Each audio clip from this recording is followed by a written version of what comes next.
ನಮಸ್ಕಾರ ಗೆಳೆಯರೆ. ಸದ್ಯ ಪ್ರಪಂಚದ ನಕ್ಷೆಯಲ್ಲಿ ಒಂದು ಎಂಥ ಆಟ ನಡೀತಾ ಇದೆ ಅಂದರೆ, ಸೂಪರ್ ಪವರ್ ಅಮೆರಿಕಾದಿಂದ ಹಿಡಿದು ಯುರೋಪಿನ ದೊಡ್ಡ ದೊಡ್ಡ ದೇಶಗಳ ನಿದ್ದೆ ಹಾರಿ ಹೋಗಿದೆ ಗೆಳೆಯರೆ. ಸಮುದ್ರದ ಅಲೆಗಳ ಮೇಲೆ ಒಂದು ಹಡಗು ಸಾಕ್ತಾ ಇತ್ತು. ಆ ಹಡಗಿನ ಹೊಟ್ಟೆಯಲ್ಲಿ ಬರೋಬ್ಬರಿ 27,000 ಕಿಲೋ ತೂಕದ ಎಂಥ ಸಾಮಾನಿತ್ತು ಅಂತಂದ್ರೆ, ಅದು ಸರಿಯಾದ ಸಮಯಕ್ಕೆ ತನ್ನ ಗುರಿ ತಲುಪಿದ್ರೆ ಸೋಲುವ ಹಂತದಲ್ಲಿರುವ ಒಂದು ಯುದ್ಧದ ದಿಕ್ಕನ್ನೇ ಬದಲಿಸಬಲ್ಲ ತಾಕತ್ತು ಅದಕ್ಕಿತ್ತು ಗೆಳೆಯರೆ. ಇದು ಕೇವಲ ಒಂದು ಹಡಗಲ್ಲ, ಇದು ಭಾರತವು ತನ್ನ ಹಳೆಯ ಗೆಳೆಯನಿಗೆ ನೀಡಿದ ಮಾತಿನ ಸಾಕ್ಷಿಯಾಗಿತ್ತು. ಒಂದ್ ಕಡೆ ಇಡೀ ಯುರೋಪ್ ಮತ್ತು ಅರಬ್ ದೇಶಗಳು ಕೆಂಪು ಕಣ್ಣಿನಿಂದ ನೋಡ್ತಾ ಇದ್ರೆ, ಇನ್ನೊಂದು ಕಡೆ ಭಾರತ ಮಾತ್ರ ಇಡೀ ಪ್ರಪಂಚದ ಒತ್ತಡವನ್ನ ಲೆಕ್ಕಿಸದೆ ಎಂತಹ ಒಂದು ಹೆಜ್ಜೆ ಇಡ್ತು ಅಂತಂದ್ರೆ, ರಕ್ಷಣಾ ತಜ್ಞರು ತಲೆ ಮೇಲೆ ಕೈ ಹೊತ್ತು ಕುಳಿತಿದ್ದಾರೆ.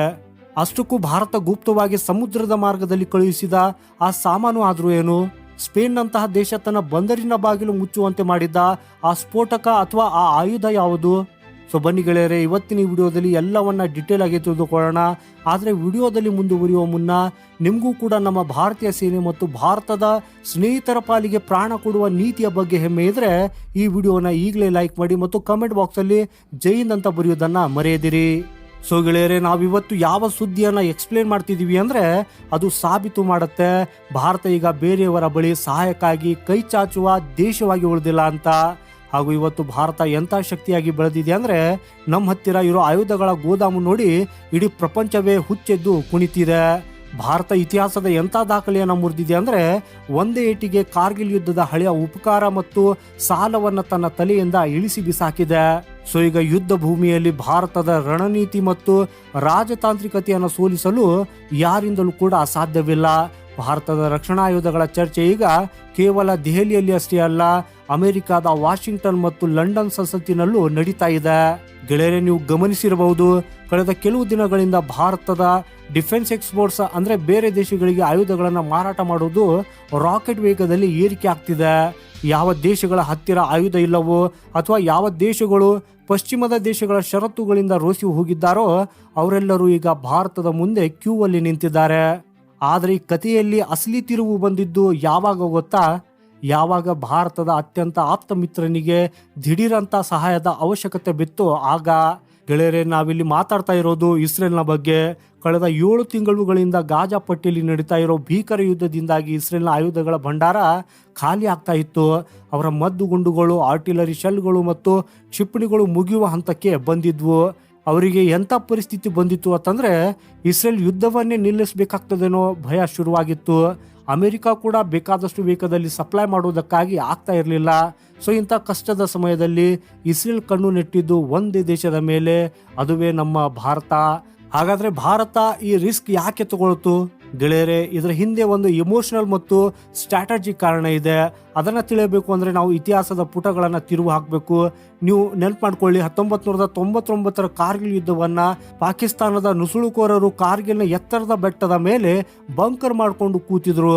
ಅಲ್ಲಿಂದ ಕೆಳಗಿದ್ದ ಭಾರತೀಯ ಸೇನೆ ಮೇಲೆ ಗುಂಡಿನ ಮಳೆ ಸುರಿಸ್ತಾ ಇದ್ರು. ಆ ಸಮಯದಲ್ಲಿ ಭಾರತೀಯ ವಾಯುಪಡೆಗೆ ಲೇಸರ್ ಗೈಡೆಡ್ ಬಾಂಬ್ಗಳ ಅವಶ್ಯಕತೆ ತುಂಬಾನೇ ಇತ್ತು. ಆಗ ಭಾರತ ಅಮೆರಿಕ ಮತ್ತು ಬೇರೆ ದೇಶಗಳನ್ನ ಸಹಾಯ ಕೇಳಿದಾಗ ಎಲ್ಲರೂ ಕೈ ಎತ್ತಿ ಬಿಟ್ರು. ಆಗ ಭಾರತದ ಬೆನ್ನಿಗೆ ನಿಂತಿದ್ದು ಕೇವಲ ಇಸ್ರೇಲ್ ಮಾತ್ರ. ಪ್ರಪಂಚದ ಹಂಗು ತೊರೆದು ಯಾವುದೇ ಷರತ್ತನ್ನು ಹಾಕದೆ ತಮ್ಮ ಸ್ವಂತಕ್ಕೆ ಇಟ್ಟುಕೊಂಡಿದ್ದ ಆಯುಧಗಳನ್ನು ತೆಗೆದು ಇಸ್ರೇಲ್ ಭಾರತಕ್ಕೆ ಕಳುಹಿಸಿಕೊಟ್ಟಿತ್ತು. ಗೆಳೆಯರೆ, ಒಂದ್ ವೇಳೆ ಇಸ್ರೇಲ್ ಅವತ್ತು ಸಹಾಯ ಮಾಡದಿದ್ರೆ ನಾವು ಯುದ್ಧವೇನೋ ಗೆಲ್ತಿದ್ವಿ, ಆದ್ರೆ ನಮ್ಮ ಸಾವಿರಾರು ಸೈನಿಕರು ಹುತಾತ್ಮರಾಗಬೇಕಾಗಿತ್ತು. ಗೆಳೆಯರೆ, ಭಾರತದ ಇತಿಹಾಸವೇ ಸಾಕ್ಷಿಯಾಗಿದೆ ನಾವು ನಮಗೆ ಮಾಡಿದ ಉಪಕಾರವನ್ನ ಯಾವತ್ತೂ ಮರೆಯೋದಿಲ್ಲ ಅಂತ.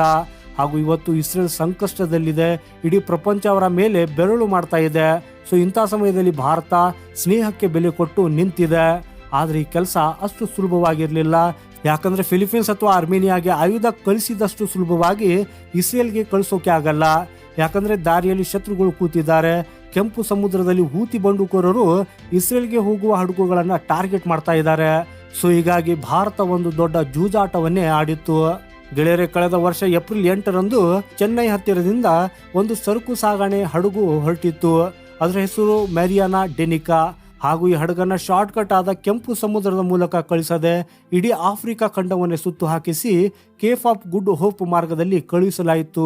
ಹಾಗೂ ಇದು ಸುಮಾರು 47ರಿಂದ 48 ದಿನಗಳ ಸುದೀರ್ಘ ಪ್ರಯಾಣ. ಸೊ ಹಡಗಿನ ಒಳಗೆ ಏನಿತ್ತು ಅನ್ನೋದನ್ನ ಸೀಕ್ರೆಟ್ ಆಗಿ ಇಡಲಾಗಿತ್ತು. ಆದ್ರೆ ವರದಿಗಳ ಪ್ರಕಾರ ಆ ಹಡಗಿನ ಹೊಟ್ಟೆಯಲ್ಲಿ 27 ಟನ್ ಸ್ಫೋಟಕ ಸಾಮಗ್ರಿ ಮತ್ತು ಆಯುಧ ತಯಾರಿಸುವ ಕಚ್ಚಾ ವಸ್ತುಗಳಿದ್ದವು. ಸೊ ಇದರಿಂದ ಇಸ್ರೇಲ್ ತನ್ನ ಫಿರಂಗಿಗಳಿಗೆ ಬೇಕಾದ ಶೆಲ್ ಮತ್ತು ಮಿಸೈಲ್ಗಳನ್ನ ತಯಾರು ಮಾಡ್ಕೊಳ್ಬಹುದಿತ್ತು. ಈ ಎಲ್ಲವೂ ಪ್ಲಾನ್ ಪ್ರಕಾರನೇ ನಡೀತಾ ಇತ್ತು. ಹಡಗು ಆಫ್ರಿಕಾ ಸುತ್ತು ಹಾಕಿ ಯುರೋಪ್ ಹತ್ತಿರ ಬಂತು ಹಾಗೂ ಇಂಧನ ತುಂಬಿಸಿಕೊಳ್ಳುವುದಕ್ಕಾಗಿ ಅದು ಸ್ಪೇನ್ ದೇಶದ ಬಂದರಿನಲ್ಲಿ ನಿಲ್ಬೇಕಿತ್ತು. ಆದ್ರೆ ಅಲ್ಲಿ ಯುರೋಪ್ನ ಪಾಲಿಟಿಕ್ಸ್ ಅಡ್ಡ ಬಂದಿದೆ. ಆಗ ಸ್ಪೇನ್ ಅಧಿಕಾರಿಗಳು ಇದರಲ್ಲಿ ಏನಿದೆ, ಇದು ಎಲ್ಲಿಗೆ ಹೋಗ್ತಾ ಇದೆಯಾ ಅಂತ ಕೇಳಿದ್ರು. ಹಾಗೆ ಭಾರತದ ಹಡಗಿನ ಸಿಬ್ಬಂದಿ ಪ್ರಾಮಾಣಿಕವಾಗಿ ಹೇಳಿದ್ರು, ಇದು ಇಸ್ರೇಲ್ಗಾಗಿ ಸ್ಫೋಟಕಗಳನ್ನ ತಗೊಂಡು ಹೋಗ್ತಾ ಇದೆ ಅಂತ.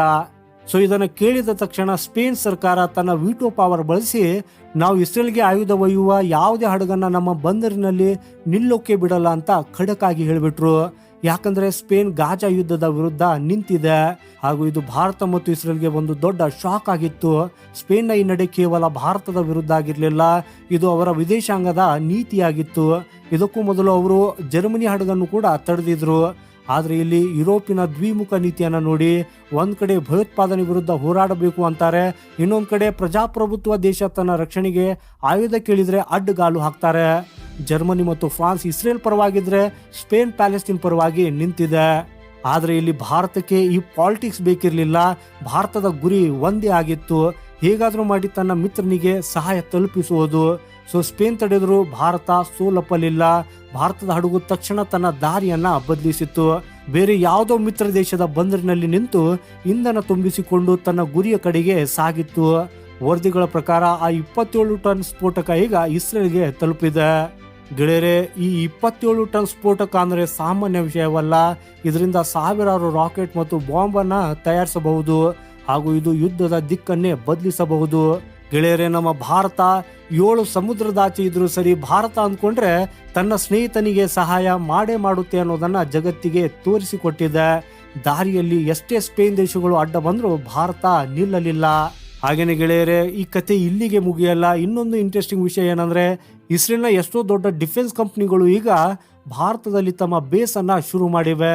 ಅದಾನಿ, ಎಲ್ಬಿಟ್ ನಂತಹ ಕಂಪ್ನಿಗಳು ಹೈದರಾಬಾದ್ನಲ್ಲಿ ಇಸ್ರೇಲ್ನ ಫೇಮಸ್ ಆಗಿರೋ ಹರ್ಮಿಸ್ ಡ್ರೋನ್ಗಳನ್ನ ತಯಾರು ಮಾಡ್ತಿವೆ. ಭಾರತದಲ್ಲಿ ತಯಾರಾದ ಟವರ್ ರೈಫಲ್ ಮತ್ತು ಸ್ಫೋಟಕಗಳು ಈಗ ಇಸ್ರೇಲ್ಗೆ ರಫ್ತಾಗ್ತಿವೆ. ಅಂದ್ರೆ ಅಮೆರಿಕ ಮತ್ತು ಯುರೋಪ್ ಕೈ ಕೊಟ್ಟರು ಪರವಾಗಿಲ್ಲ, ಭಾರತ ಈಗ ಇಸ್ರೇಲ್ ಪಾಲಿಗೆ ಮ್ಯಾನುಫ್ಯಾಕ್ಚರಿಂಗ್ ಹಬ್ ಆಗಿ ನಿಂತಿದೆ. ಸೊ ಈ ಘಟನೆ ನಂತರ ಪ್ಯಾಲೆಸ್ತೀನ್ ಮತ್ತು ಅದಕ್ಕೆ ಬೆಂಬಲ ನೀಡುವ ದೇಶಗಳಿಗೆ ಟೆನ್ಷನ್ ಶುರುವಾಗಿದೆ.